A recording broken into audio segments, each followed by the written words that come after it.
So ngayon, manufacturer ka na ng billiards. And ano yung pinaka-challenging part sa pagiging manufacturer?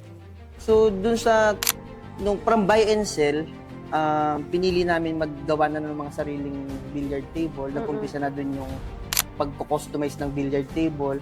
And dun kami nakilala. Kasi maraming mga bahay na bagong gawa or sports bar na meron silang prepared na itsura ng billiard table pero hindi ma-provide ng ibang maker. So kami yung hindi naman una pero kami isa sa mga nag-stand out pagdating sa mga pagko-customize ng billiard table. So doon na kami nag-start mag-transition sa manufacturing talaga na maggumawa ng mga billiard table. And yung naging struggle namin doon, number one, is yung production and finance talaga. So, ang hirap kasi dati parang paisa-isa lang, katanggap ka ng order tapos customize pa. Siyempre, ilang linggo mo din gagawin ng isang billiard table kasi yung medyo mass production na, yung tumanggap ka na ng maramihan.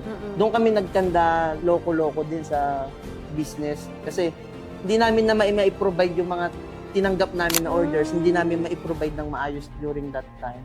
Parang syempre, nabigla kami parang ay, ang dami pala. Oo, medyo nagkaroon kami ng struggle talaga nung time na yon. Pero naayos naman namin, yun naman ang maganda doon. So, nakita niyo naman na, okay, pag tumanggap ako parang paramdam ni Lord niya, hindi ka pa ready. Ba't mo pinilit? So ngayon, ano yung ginawa mo para, yun nga, nung in-accept mo na, ano yung ginawa mo para ma-deliver mo yung mga orders? Yung sa production namin. So, ang ginawa namin, nag-hire kami ng mas maraming tao. Talagang self-made lang yun. Ganun na parang sarili ko lang lagi. Parang ako lang mismo lagi yung nag-aaral para sa sarili ko.